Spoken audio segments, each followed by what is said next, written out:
はい、どうもこんにちは。本日はですね、HID 屋さんから出ている LED バルブ。こちらをですね、今回は車両がルミオンなんですけれども、ロービームとハイビームとフォグランプと、こちらをですね、かなり学校ということで有名なHID 屋さんの LED に交換してみたいと思います。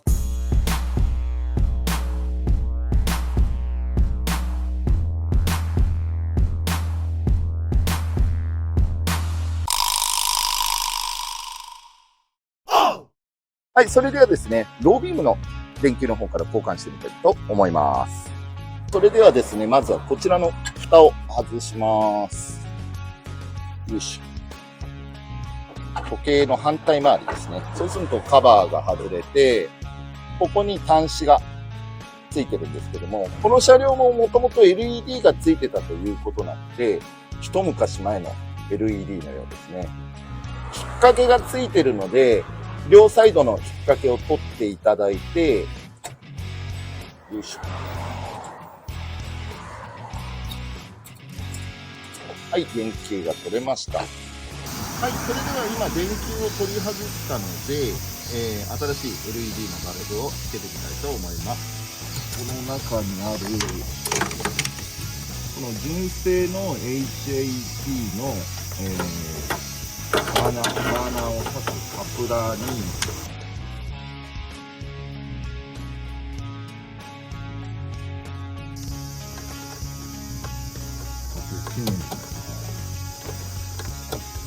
確かにこれかな。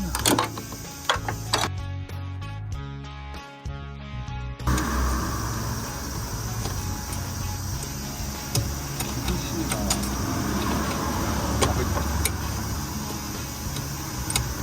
全然わかんないタイミングでいきなり作ったな。まあこれでとりあえずでこれを差し込んで。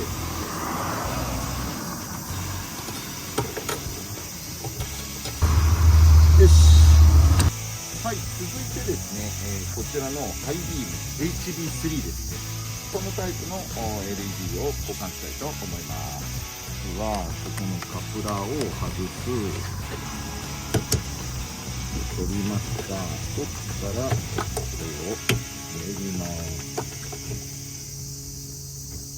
はい、取れました。で、電球を挿して。OK で、カプラーをどっちがプラスつけて、はい、これで完了です。あとはこれを、ちょっとタイラップなんかでくくっておくといいと思います。はい、軽く固定しておきます。はい、これでハイビームも LED に交換完了。はい、それでは電球も全部つきましたので、あとはですね、カバーをつけて、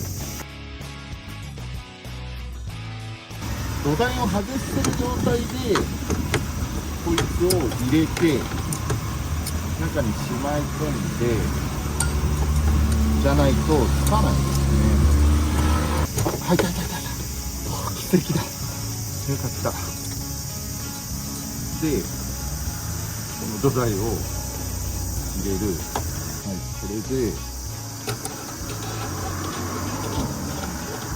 まっすぐ刺すと。はい、これで、とりあえず、ユニットも入れられたんで、最後の防水キャップをつけることができます。最後は配線をしまって、カバーをつけましょう。それではこれで取り付けを完了しました。今ですね、やってみて感じたのは、先にバーナーのカプラーと、LED のカプラーを先につけて、ライトの中にしまってからじゃないと、電球つけてからだと中にしまえなくなっちゃいますので、先にしまってから、電球を後からつけるみたいな感じでやった方が、いいと思いますので、気をつけてください。私みたいに大変なことになりますのでお気をつけください。はい、それでヘッドライトの取り付けの方が完了しました。最後に、点灯の比較動画ですね。そちらをご覧ください。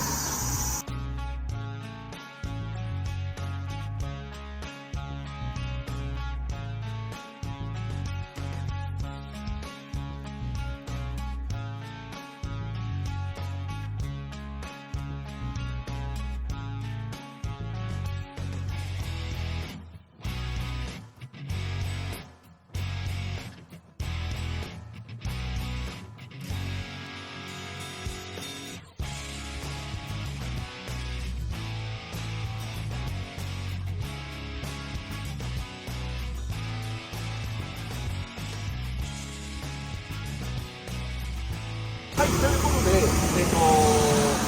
ハイビーム、ロービーム、フォグランプの LED を交換しました。今回この HID やの、LED バルブを新規でつけたことによってかなり明るくなったと思いますので、ぜひ参考にしていただければと思います。最後までご視聴いただき、本当にありがとうございます。この動画がいいねと思ったら、高評価やコメント、チャンネル登録の方よろしくお願いします。それではまたお会いしましょう。さよなら。